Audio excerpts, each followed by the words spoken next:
बिस्मिल्लाहिर्रहमानिर्रहीम। Welcome students to another video lecture. और आज हम लोग केमिकल कोऑर्डिनेशन से अपना नेक्स्ट लेक्चर स्टार्ट करेंगे। और आज का टॉपिक बहुत ही इम्पोर्टेंट टॉपिक है और इसका नाम है गोनेड्स।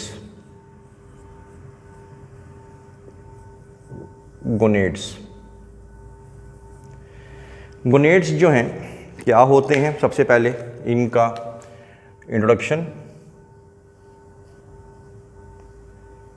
इंट्रोडक्शन क्या होते हैं गोनेड्स, इसके बारे में बुक में कोई ख़ास डिटेल से नहीं बताया हुआ।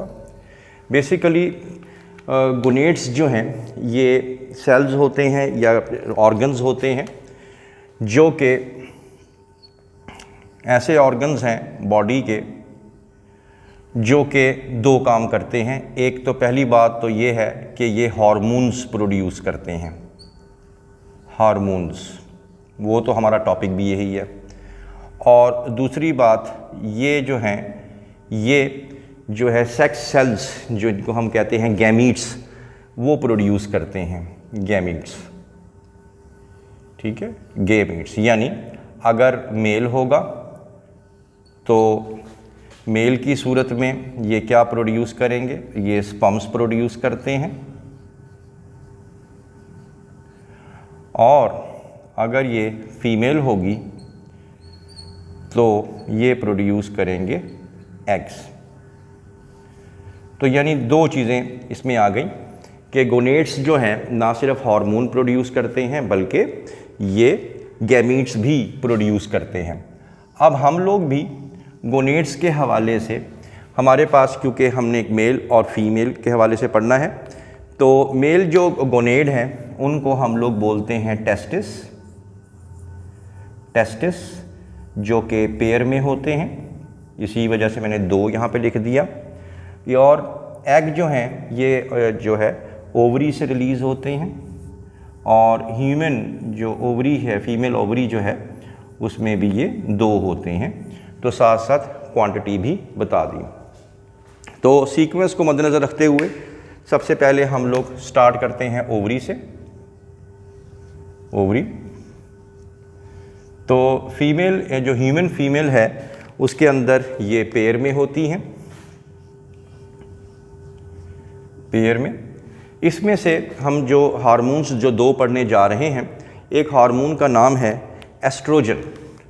तो सबसे पहले हम लोग एस्ट्रोजन के हवाले से पढ़ेंगे। एस्ट्रोजन जो है ये ओवरी में रिलीज़ होता है और मुख्तलिफ़ स्पीशीज़ के अंदर इसका मुख्तलिफ़ तरीक़ेकार है। कुछ स्पीशीज़ के अंदर ये प्रोड्यूस होता है, produced by ripening follicle.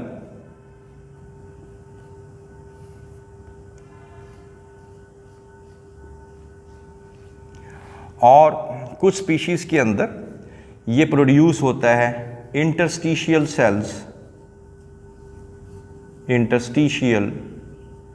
Sales of ovary. इसके बारे में मैं भी आपको डिटेल कर देता हूँ। इंटरस्टिशियल सेल्स का मतलब हो गया कि ये जो ओवरी की जो दीवारें होती हैं उनमें से रिलीज़ होता है कुछ स्पीशीज़ के अंदर। और राइपनिंग फॉलिकल से क्या मुराद है ये मैं अभी आपको बता देता हूँ। एस्ट्रोजन को, जैसे मैंने आपको लास्ट टाइम भी, अगर आपने जो एंटीरियर लोब ऑफ पिट्यूटरी वाला टॉपिक अगर नहीं पढ़ा तो पहले काइंडली वो देख लें। वैसे तो यहाँ भी रिपीट होने जा रहा है। इस पूरे टॉपिक को जो समझना है वो बहुत ही आसान है। तो इसमें सबसे पहले होता क्या है, इसको कैसे याद करेंगे, मैंने आपको लास्ट टाइम भी बताया था। इस टॉपिक को याद करने का सिंपल तरीक़ेकार ये है कि आप एक बॉक्स बना लें। ये देखें, ये आपने एक बॉक्स बना लिया। फिर आप एक और बॉक्स बना लें। ये दूसरा बॉक्स बन गया। फिर एक साइड पे आप लोग लिख लें पिट्यूटरी ग्लैंड। पिट्यूटरी, ये ग्लैंड आ जाएगा। और यहाँ पे लिख लें ओवरी। अब हमारा टॉपिक जो है ओवरी के साथ है, लेकिन अब ऑटोमेटिकली पिट्यूटरी भी कवर हो जाएगा आपका और ओवरी भी कवर हो जाएगा और आपको इसको ज़ुबानी या रट्टा लगाने की ज़रूरत भी नहीं पड़ेगी। तो सबसे पहले आप यहाँ पे लिखें FSH, यहाँ पे लिखें LH और यहाँ लिखें एस्ट्रोजन, जो हमारा आज का जो टॉपिक है एस्ट्रोजन, और यहाँ पे लिखें प्रोजेस्टेरॉन। ठीक है, ये भी हमारा आज का ही टॉपिक है। फिर आप लोगों ने क्या करना है, एक एरो को आप लोग ऐसे बना दें, एक एरो को आप लोग ऐसे बना दें, और एक एरो को आप ऐसे बना दें।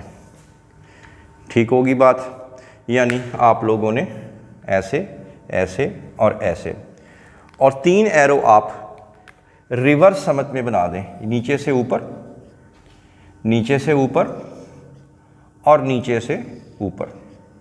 तो 3 एरोज़ आपने ये बना दिए। अब सिंपल सी बात रह जाएगी, जब आप ये बना लेंगे तो आपके पास जो है इसकी अब बिल्कुल सिंपल सी बात रह जाएगी, और वो ये कि अब आपने सिर्फ इसको डिस्क्राइब करना है। ठीक होगी बात। तो अब होगा क्या, होगा ये कि अगर आपको याद हो एंटीरियर लोब ऑफ पिट्यूटरी क्या प्रोड्यूस करता है, FSH, ये प्रीवियस टॉपिक से है। तो FSH की वजह से FSH क्या करता है, इट मैच्योर्स फॉलिकल, ये फॉलिकल को मैच्योर करता है। अगर आपको याद हो फीमेल की ओवरी में जो फॉलिकल जो है FSH प्रोड्यूस होगा, तो फॉलिकल जो है उसका साइज़ जो है बड़ा होना शुरू हो जाएगा। एक बात तो यानी FSH ने क्या किया, ये क्या इस करता है, ये मैच्योर्स करता है फॉलिकल, यानी ये फॉलिकल जो फीमेल के ओवरी के अंदर होता है, रिलीज़ होता है, तो उसके साइज़ को ये क्या करता है, इंक्रीज़ करता है। Number 1 function. फिर आपने क्या करना है, ये देखें ये लाइन आ रही है नंबर 1, इस लाइन पे आपने आ जाना है।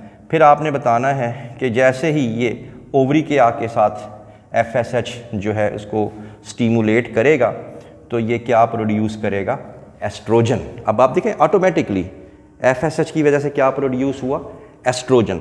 तो फिर FSH ने एक साइड पे तो फॉलिकल को मैच्योर किया, और दूसरी साइड पे FSH ने क्या किया, रिलीज़ करवाया ओवरी से, क्या रिलीज़ करवाया, एस्ट्रोजन।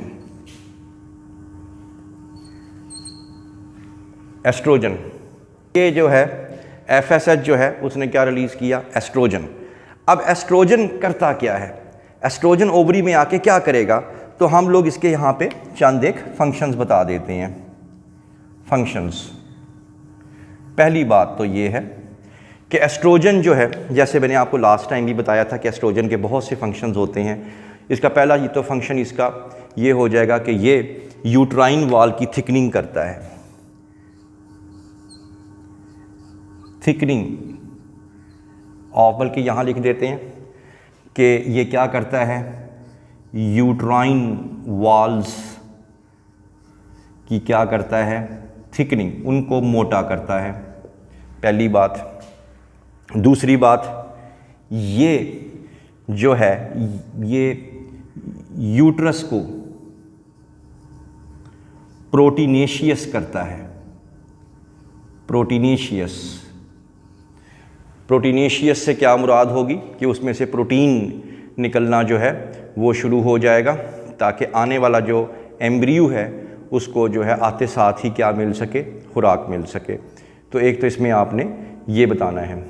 उसके बाद एस्ट्रोजन का एक और काम रिपेयर के अंदर भी है, ये रिपेयर करता है। किसको रिपेयर करता है, ये रिपेयर करता है वॉल्स ऑफ यूट्रस,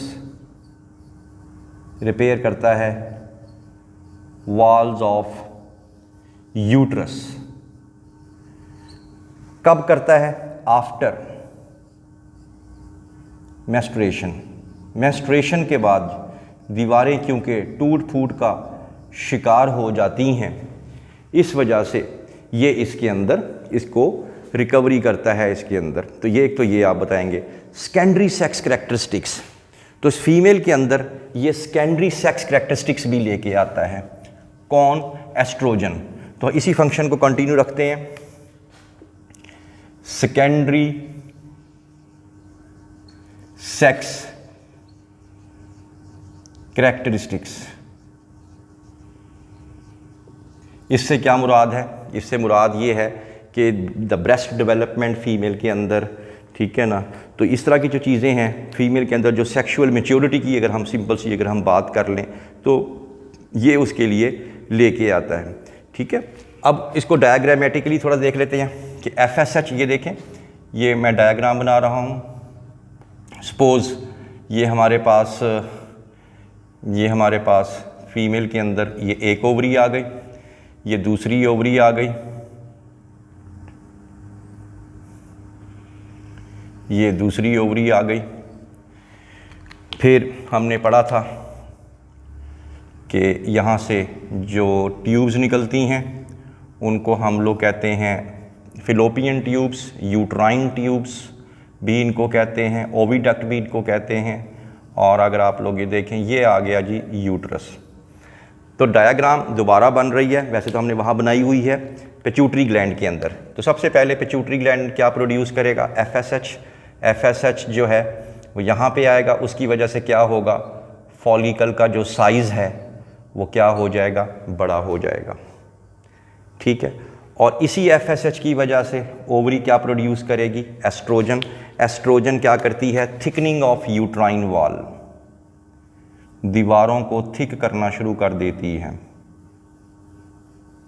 ये अगर आप लोग देखें, दीवारों को थिक, और इसके दीवारों में से एस्ट्रोजन का अगला फंक्शन क्या बताया, इसमें से जो है प्रोटीन निकलना शुरू हो जाएगी, ताकि अगर फर्टिलाइजेशन हो जाती है तो आने वाला जो एम्ब्रियो है वो यहाँ पे आके चिपक सके, वहाँ पे इसकी प्रिपरेशन स्टार्ट हो जाती है। फिर एस्ट्रोजन का एक और फंक्शन देखें डायग्राम के हवाले से, ये देखें सीधा एरो जा रहा है, LH। तो आपने क्या कहानी स्टार्ट करनी है, पिट्यूटरी क्या रिलीज़ करता है, FSH। FSH की वजह से क्या रिलीज़ होता है, एस्ट्रोजन। एस्ट्रोजन के काम बताने के बाद एस्ट्रोजन की वजह से पिट्यूटरी क्या रिलीज़ करती है, LH। और LH क्या करता है, ओव्यूलेशन। ओव्यूलेशन, तो आपने ये देखा, ये ओव्यूलेशन कर देगा। ओव्यूलेशन क्या होता है, ओव्यूलेशन ये होता है कि फॉलिकल फट जाता है और इसमें से जो एग है वो बाहर आ जाता है। तो बेसिकली फॉलिकल में से एग बाहर आने को क्या कहते हैं, ओव्यूलेशन। तो ये तरीक़ेकार जो है, इस तरीके से आपने इसको लेके चलना है। तो इस तरीके से ही आप अपना खुद ब खुद, यानी जिसके स्टूडेंट के पास ये वाली डायग्राम होगी वो स्टूडेंट ऑटोमेटिकली इस पूरे टॉपिक को जो है वो कवर कर लेगा। अब हम लोग जो अपना नेक्स्ट, इसी में ही अपना नेक्स्ट टॉपिक करते हैं कि पिट्यूटरी ने रिलीज़ किया FSH, FSH ने ये काम किए, FSH की वजह से ओवरी ने क्या रिलीज़ किया, एस्ट्रोजन।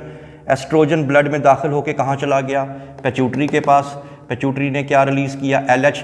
अब अगली ही डायग्राम को पकड़ लें, LH जब बॉडी में बढ़ेगा तो LH की वजह से क्या होगा, ओव्यूलेशन, और दूसरा LH ब्लड में शामिल होकर कहाँ पहुँच जाएगा, ओवरी के पास, और ओवरी को क्या कराएगा, प्रोजेस्टेरॉन रिलीज़ करवाएगा। यानी सारी कहानी जो है वो यूं चल रही है आपकी।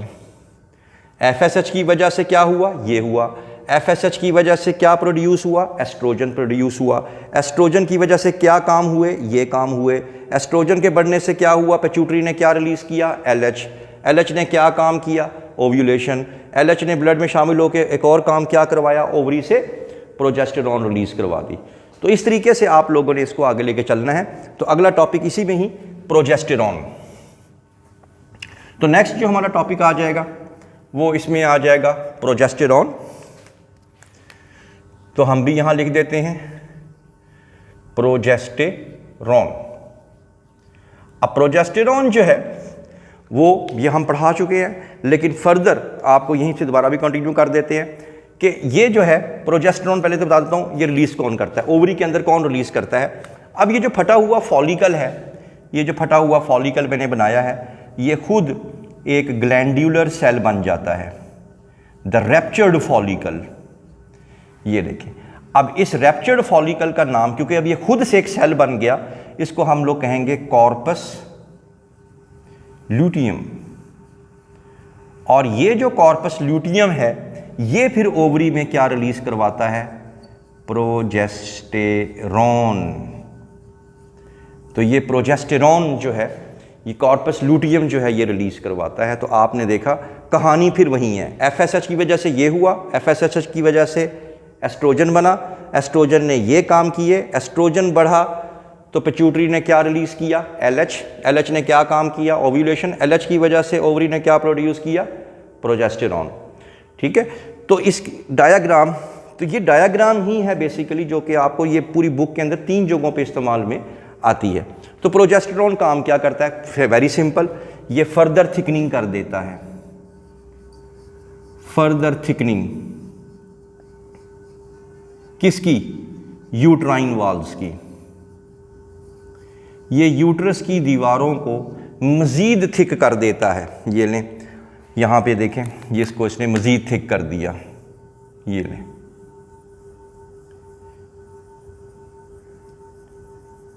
ठीक है, इसके बाद वास्कुलराइजेशन, वास्कुलराइजेशन यानी इसका मतलब क्या हुआ कि प्रोजेस्टेरॉन की वजह से इसके अंदर ब्लड कैपिलरीज आना शुरू हो जाएंगी, इसके अंदर खून की कैपिलरीज आना शुरू हो जाएंगी इनके सेल्स के अंदर। क्यों? उसकी वजह है क्योंकि जब ये एग यहाँ से निकल रहा है और अगर एग और स्पर्म जो हैं ये फर्टिलाइज हो जाते हैं, फर्टिलाइज होने के बाद ये क्या बन जाएंगे, जाइगोट। और जाइगोट यहाँ से ट्रैवल करता हुआ आखिरकार उसे चिपकना कहाँ पे होता है, यूट्रस की दीवारों के साथ। तो यूट्रस को हमने पहले थिक किया, उसके अंदर से प्रोटीन निकाला, फिर उसके अंदर ब्लड कैपिलरीज दी ताकि एक्सचेंज ऑफ मटेरियल हो सके, तो ताकि आने वाले एम्ब्रियो को यहाँ ग्रोथ करने में कोई प्रॉब्लम ना हो। ये बहुत इंपॉर्टेंट हार्मोन है प्रोजेस्टेरॉन। ये हार्मोन जो है ये मेंटेन्स प्रेगनेंसी, मेंटेन्स प्रेगनेंसी, ये प्रेगनेंसी को भी मेंटेन करता है। याद रखें, अगर प्रोजेस्टेरॉन का लेवल बढ़े ना कम हो जाए तो प्रेगनेंसी कभी मेंटेन नहीं रहेगी और क्या हो जाएगा, एबॉर्शन हो जाएगी, एबॉर्शन हो जाएगी। तो आपने देखा कि हम लोगों ने विद इन 5 मिनट्स अगर हम चाहें तो इस टॉपिक को तैयार कर सकते हैं। जस्ट 2 बॉक्सेस बनाएं और इस तरीके से आप लेके आएँ तो उसके फंक्शंस भी आपके सामने आ गया। अब लास्टली एक आखिरी बात जो बहुत इम्पॉर्टेंट है कि ये देखें, ये जो एरोज़ ऊपर को जा रहे हैं इनका क्या मतलब है। Very very important, entry test के हवाले से, वेरी क्विकली हार्मोन्स को समझने के हवाले से बार बार मैं कह रहा हूँ कि ये टेबल बनाना भी ज़रूरी है पेपर में और इसी को ही डिस्क्राइब करना भी ज़रूरी है। इन सब का नेगेटिव इफ़ेक्ट होता है, नेगेटिव इफ़ेक्ट्स, और इनका क्या इफ़ेक्ट होता है, इनका पॉजिटिव इफ़ेक्ट होता है। मिसाल के तौर पे FSH बढ़ा तो एस्ट्रोजन बढ़ा, एस्ट्रोजन बढ़ा तो LH बढ़ा, LH बढ़ा तो प्रोजेस्टेरॉन बढ़ा। लेकिन याद रखें, जब प्रोजेस्टेरॉन बढ़ जाएगा तो फिर प्रोजेस्टेरॉन LH को रोकेगा बनने से, और प्रोजेस्टेरॉन जब बढ़ जाएगा तो FSH को वो बढ़ने से रोकेगा। बड़ी कहानी है इसके पीछे। FSH की वजह से क्या बना, एस्ट्रोजन, और एस्ट्रोजन की वजह से क्या बना, LH, LH की वजह से क्या बना, प्रोजेस्टेरॉन। जैसे प्रोजेस्टेरॉन जब बॉडी में बढ़ना शुरू हो जाएगा तो अपने बनाने वालों को ही सप्रेस करना शुरू कर देगा। प्रोजेस्टेरॉन बढ़ेगा, पिट्यूटरी को मना करेगा कि भाई LH नहीं बनाना, भाई FSH नहीं बनाना। क्यों? क्योंकि ताकि एक टाइम में एक ही फॉलिकल जो है मैच्योर हो सके, वरना क्या होगा, अगर FSH कम नहीं होगा पीछे कोई और फॉलिकल भी मैच्योर हो जाएगा। अगर LH बढ़ता रहेगा पीछे कोई और फॉलिकल से ओव्यूलेशन हो जाएगी, तो कई फर्टिलाइजेशन होने के चांसेस हो जाएंगे। तो हमें क्योंकि एक ही फॉलिकल चाहिए होता है आम तौर पे, तो एक ही फॉलिकल को मैच्योर कर दिया FSH ने, ठीक है, और एक ही दफ़ा वो फॉलिकल फट गया, LH उसमें से क्या निकला, एग निकला, और प्रोजेस्टेरॉन रिलीज़ हुआ, और प्रोजेस्टेरॉन ने जब बना फ़ौरन LH को मना कर दिया, पिट्यूटरी को मना कर दिया कि मज़ीद LH प्रोड्यूस नहीं करना, मज़ीद FSH प्रोड्यूस नहीं करना, क्योंकि हमें आमतौर पे एक ही चाहिए होता है। तो वो इसी वजह से, तो ये सारे नेगेटिव इफेक्ट हैं। इसी वजह से आपकी बुक भी यही कहती है कि जो बर्थ कंट्रोल पिल्स होती हैं, बर्थ कंट्रोल पिल्स, ठीक है, जो फैमिली प्लानिंग वगैरह में यूज़ होती हैं, उसमें भी क्या होता है, उनके अंदर बेसिकली प्रोजेस्टेरॉन ही होता है, प्रोजेस्टेरॉन होता है। जब वो फीमेल जब वो पिल्स खा लेती हैं तो बेसिकली उनकी बॉडी में क्या चीज़ बढ़ जाती है, प्रोजेस्टेरॉन बढ़ जाता है, और जब प्रोजेस्टेरॉन बढ़ जाएगा तो FSH प्रोड्यूस नहीं होगा, यानी फॉलिकल मैच्योर नहीं होगा। और अगर कोई फॉलिकल मैच्योर पहले से हुआ है तो वो उसमें ओव्यूलेशन यानी उसमें से एग बाहर नहीं आएगा। एग बाहर नहीं आएगा तो वो स्पर्म के साथ फर्टिलाइज नहीं करेगा, और इस तरीके से वो जो बर्थ कंट्रोल पिल्स हैं वो अपना काम कर जाती हैं फैमिली प्लानिंग के अंदर। तो ये आप लोगों ने इसके अंदर बता देना है। तो I hope that you have understood the lecture today. For more interesting videos please stay connected with us. Thank you very much.